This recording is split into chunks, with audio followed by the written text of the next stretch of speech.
Fondation Kizito MIHIGO pour la paix hamwe n'abafatanyabikorwa bayo twifatanyije n'inshuti n'umuryango wa Kizito MIHIGO, igihugu n'isi yose kwibuka inuma y'amahoro Kizito MIHIGO wishwe ku ya 17 Gashyantare mu mwaka wa 2020.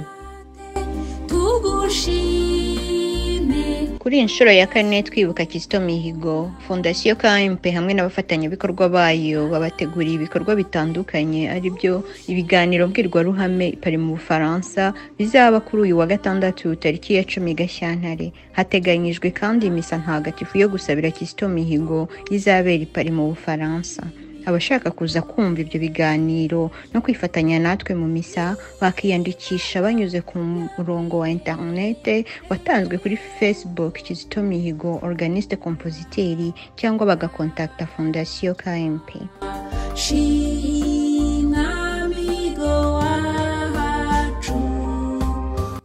Kuwa 17 Gashyantare umunsi nyirizina twibuka itabaruka rya Kizito MIHIGO, hateganyijwe igitaramo inkera ya Mihigo cyo kwizihiza ubuzima n'ibigwi bya Kizito MIHIGO ku nsanganyamatsiko igira iti ndi umuntu.